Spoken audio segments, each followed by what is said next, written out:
Good evening, ladies and gentlemen, and welcome to the Mr. Hicks Podcast. We are here getting it in once again, time and time again. Great slate of NFL games this weekend, and there were some real surprises. Let's just say that. So, decided to focus on the teams who managed to screw this up. That is really quite amazing when we took a look and looked at the games coming up, and we're like, oh, I mean, this should be amazing. Like the one of the ones that actually didn't hit when I was doing my research was like the Giants beating the Ravens. So I hate to give the Giants credit, but you got to say they have really put it together this year. The crazy thing about the Giants is, like, I mean, yeah, they got Saquon Barkley. Of course, that's amazing. That's great for them, and big up to him for coming back from his injury and kind of revitalizing his career. But this is the same team that they had last year. I mean, Brian Daboll has done an amazing job just changing the culture of this team, really cleaning up all the mistakes and putting in an offense that could really simplify and take advantage of what this team does well. So, good for them. Another one that was a real head scratcher.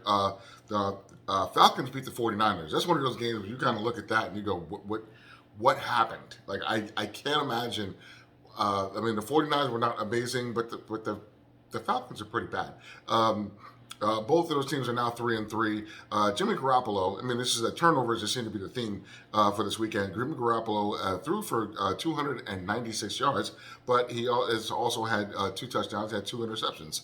And the team also lost a fumble. So when games are tight, or not even when games are tight, just like even a good NFL team that should win could manage to give up the bag to a bad team. NFL teams, honestly, just a lot closer than you would say of college teams who might be able to overcome a lot of turnovers. So big up to Marcus Mariota for,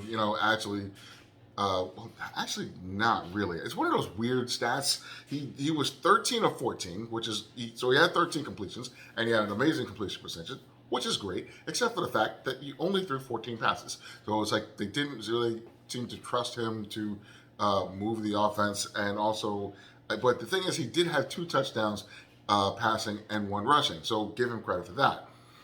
The 49ers pretty much gave this game away. And a division like theirs, where, you've got to deal with the Rams, you can't really be giving up gimmies like this. So, 49ers, figure it out, man. Get it together. That's when you're trying to make a run, make a run, you need these games because, the Rams ain't going to just roll over for you, that's for sure. And one of the things that kind of makes me scratch my head is them drafting Desmond Ridder and then also bringing in Marcus Mariota.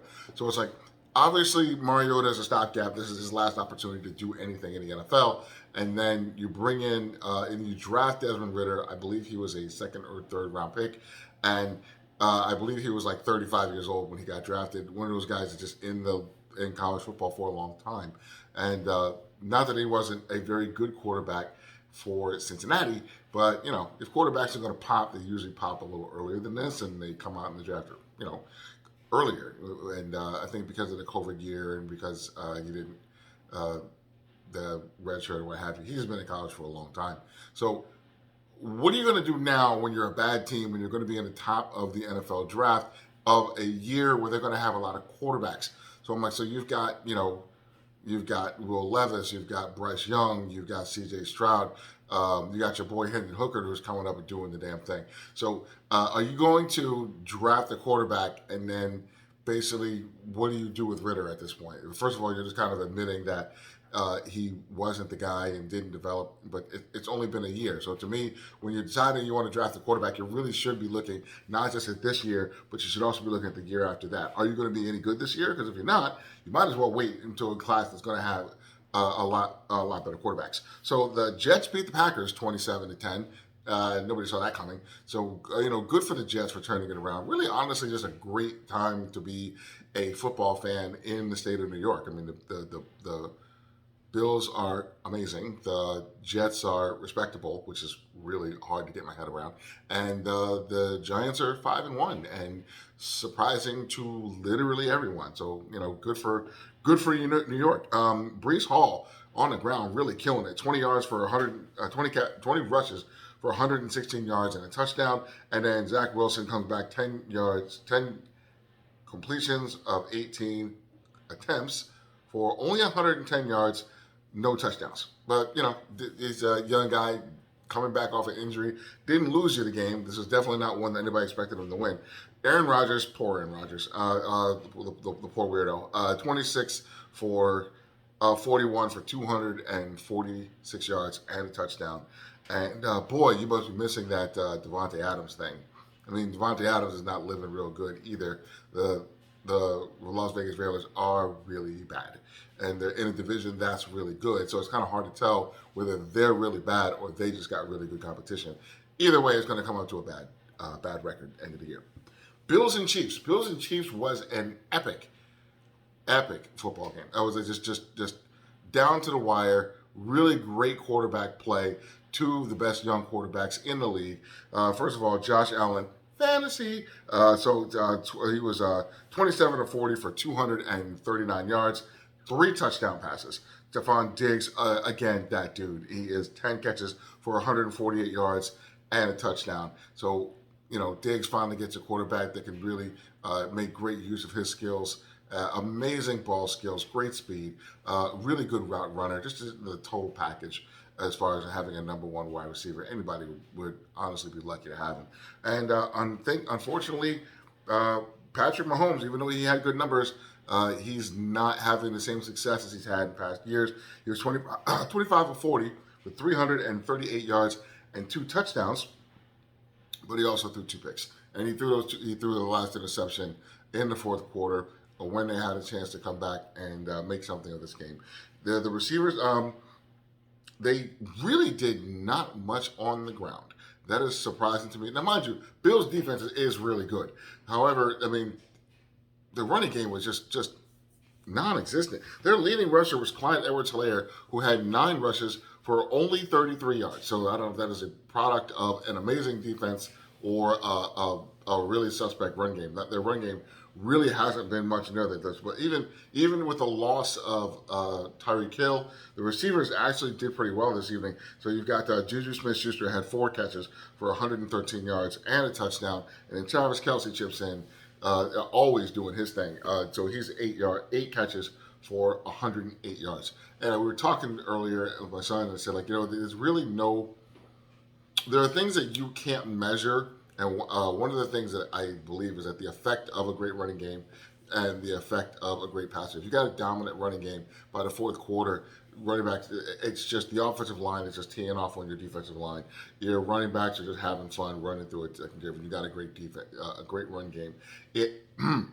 Even if they're not putting up great yards, they are affecting the game in different ways. And I believe the loss of a wide receiver like Tyreek Hill is one of those things, because he's such a threat, because he can grab the ball and take it to the house, because you take one wrong step as a DB and he's behind you and he's running free and you ain't going to catch him. So that forces you to keep a safety deep. It forces you to rotate your coverage over to his side, creates opportunities for other receivers. It makes holes underneath for Travis Kelce to get bigger yards after the catch. So you can just see the difference in what the offense can do, and they just not as much fear. It seems like defenses are much more aggressive, knowing that you don't have that safety valve of going deep. Now, of course, Patrick Mahomes is amazing. His athletic ability, his maturation, Andy Reid with his play calling, and just his ability to just make things happen off platform, off schedule. So, big up for him.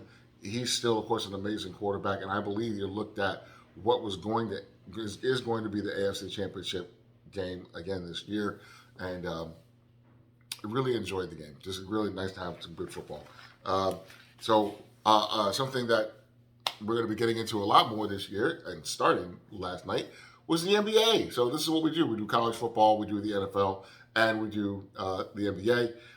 Not so much college basketball because, you have to really, really love college basketball these days to find even them. You're not even finding very many bona fide NBA players in college basketball anymore with all the other options out there. So we got 2 games. We got the Lakers Warriors first up. This is a tough thing for me to say. I'm going to be honest with this. I am a millennial, and I grew up tail end of Bird and Magic and Dr. J and all those guys, and then the entirety of Michael Jordan's career, Allen Iverson, Vince Young, KG, just I believe the greatest era of the NBA in the 80s and 90s. I think this is where you had great offense, you still had great defense where you were actually able to guard people legally. Now you breathe on people when they call a flagrant foul. Um, so I'm a Jordan guy. I believe Jordan's the greatest of all time. As I've gotten older, I've become much more of a Kobe fan. Just his mentality and his the way even the players these days really just admire his work ethic and the way that he did things on the court. So this LeBron thing is getting harder and harder to deny because in year 20, opening game, 31 points, 14 rebounds, and 8 assists. Jordan, folks, this is getting tough to deny. The kid he's breaking records. He's up there in the all-time leading scorer. For somebody who's not even focused on scoring, he's a great rebounder, great assist, great vision. 4 championships, been to multiple other championships. Whoo! I am not ready to change my mind about the LeBron thing, but I'm beginning to sound like get off my lawn, old guy, just to hang on to Jordan the way that I am. I'm just not ready to do it. All the evidence is in front of me. I am honestly like the dad with a really pretty daughter who all evidence points to the fact that her boyfriend is piping her, and you just don't want to admit, like, no, my daughter's a virgin. My daughter, she's definitely not out there banging that 6'5" football player that keeps coming around the house. And all the evidence is there, and you just refuse to admit it. I'm just gonna no. Jordan's greatest of all time. Also, Anthony Davis showed up, and he was 27 points and 6 rebounds, and actually didn't get injured. We'll see how long that lasts. And Russell Westbrook was not a complete disaster. 19 points, 11 rebounds, and 3 assists. And yet, with all that positivity, with all the good things that happened to the Lakers, they still managed to lose to the Warriors, a team that I believe is on an absolute mission. I believe this is going to be the greatest iteration of the Warriors before you start to see a decline. They might have 1 or 2 good years left, but there's going to be a transition from the old players to the new players. The young guys. We'll see how smooth that transition goes. But the Warriors are in position to transfer, to literally just go from Steph Curry and Klay Thompson and Green, and then just move into Wiggins and Poole and Kuminga and Wiseman, and literally just transition and not skip a beat, to be able to just go to being a great organization for probably the next 10 years to come. They have an owner who is freaking loaded. That new stadium, new arena is going to make them a lot of money over the years. He's not afraid to go over the salary cap to really facilitate this transition. You're still paying the old guys, and then you got to start paying the new guys. So Steph Curry went 33 points, 6 boards, and 7 assists. Andrew Wiggins coming up big with 26 and 4. Klay Thompson puts in 18, 2, and 3. Jordan Poole comes off the bench 12, 2, and 7. Look at all the assists. That's just honestly crazy. It just speaks to how smooth their system is. They hit like 35% from 3. They run the offense very well. A lot of assists. And that's the thing LeBron is looking at right now. LeBron knows that he's great. Anthony Davis is just sometimey, but they don't have any shooters. And that's a huge problem for LeBron. When LeBron has been really successful, he's had people that he can kick that ball out to, and he can make good decisions, put people in position to be successful and to get easy buckets and get open looks. So shout out to them. But at the end of the day, it was 126, 110. They still managed to Warriors, even though the Lakers, I think, had a great game. still managed to do what the Warriors do. Celtics beat the Sixers 126 to 117. Joel Embiid went for 26, 15, and 5. 15 boards, man. Just big up. James Harden, 35, 8, and 7. Tobias Harris, what I believe to be literally the only, if not literally, then maybe the most overpaid player in the NBA. He had 18 and 2. He paid like somebody that goes for 40 on a regular basis. And then the young boy Tyrese Maxey coming in with 21, 1 rebound and 2 assists.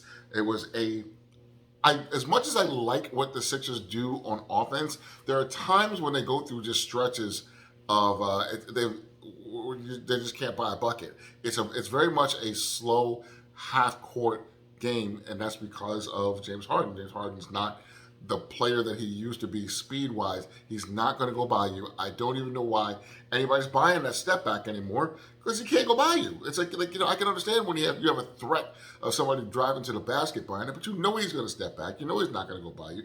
You also know he's not going to work hard. He's not going to play any defense. So there's also, the fact that the step back still even works to me is amazing.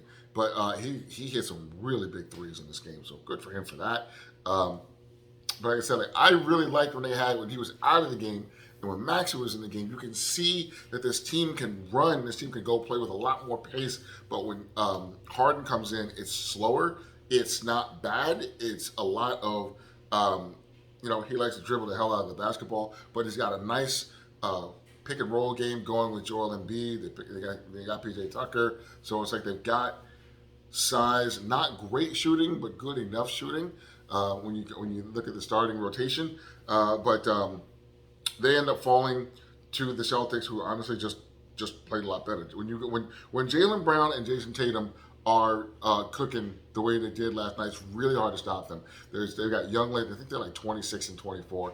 Young legs, play great defense, play with a lot of hustle. They're skilled. They're playing. They've been playing together for 4 or 5 years now, and they're really clicking. So first game out, Jaylen Brown goes to 35.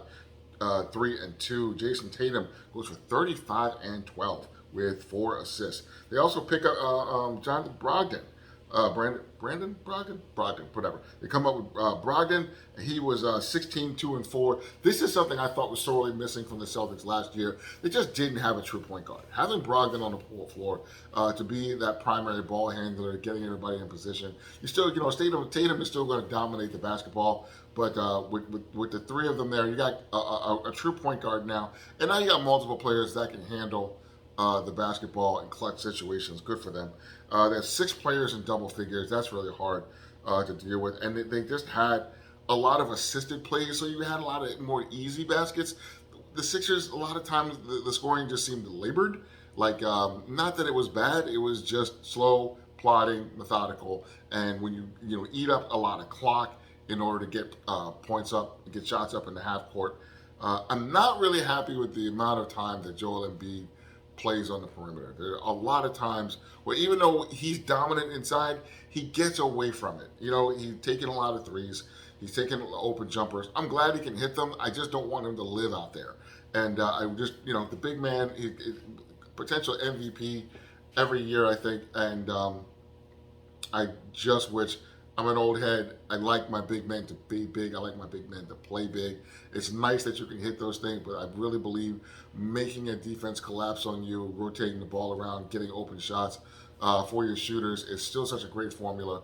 Don't think that's ever really going away, and there's not many dominant big men in the league anymore. So, while you have these matchup advantages, the Celtics don't have anybody that can body him. I mean, very few teams do. So why not take advantage of it and put pressure on the offense? So, on the defense. So that's the show. Flying solo this evening. It's time to just decide to sit this one out, but that's not a problem. Show must go on. Take it easy.